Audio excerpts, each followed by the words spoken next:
Well, here we are stress testing this with the little mini loop. Got the 120 millimeter push-pull ultra cos. It's a GTX, a Hardware Labs Black Ice GTX, dual DDC, which is definitely creating a lot of heat dump. These things are hot as hell. These pumps down here, they're hot as hell. And so that definitely puts some heat dump in it. And even with all the heat dump and everything, look at that.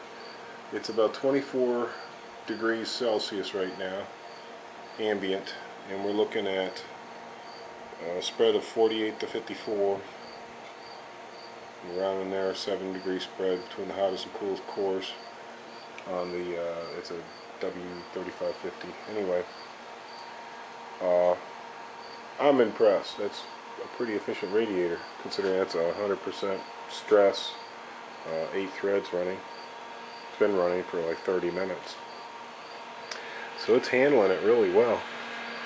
And everything seems to be working good. I'm using a special kind of 10 by Indigo Extreme. Seems to be working. It's flowed in and done its job. Unfortunately, the EK pump is leaking. This is a pump top that goes on top of a couple of Swift-Tech DDCs, 355 pumps, and it is leaking around the top plate. So it's going to get replaced, returned, whatever. I thought I saw a leak on this radiator, but I think it was just water that had splashed from me moving this thing around when I was trying to see what the heck was going on. It freaked me out. I was like, no! But no, it's not. But I think that's pretty impressive. In ambient, it drops down to about 30. So when we stop the test, get up here and stop the test. We'll stop it. Okay. And the temps will drop down pretty quick, I'm believing. Yeah. Watch those temps fall. And it won't be long before this drops down to 30 degrees Celsius. After it's idled for 5 minutes or so, it drops down to about 30 degrees. I've seen about a 15 degree delta on the load, which is ideal. So I'm really impressed. I mean, I would not normally think that a 120, even with a push-pull, even as thick as that one is, could do the job, but it does. It's cooling down this, and I think this EK block is outstanding. It's a gorgeous block. It's the Supreme HFCU.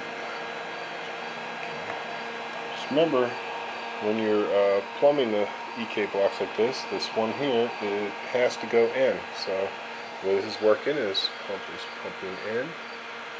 It's the coolest coming in there, goes back to there. Except for the part that leaks out of here and drips into this. But that's why you have to drill holes in the bottom of your case, you know, so your water can run out. We will solve that before installing, okay? Trust me. But yeah, I'm pretty impressed by how well that's cooling, and we're going to move on now to these slabs and putting some lovely EK blocks on them. These FC 70 acetyl and nickel with the bridge. Got the bridge. There's a serial and a parallel. We're going to be on serial. Okay, it's a beautiful thing. Beautiful thing.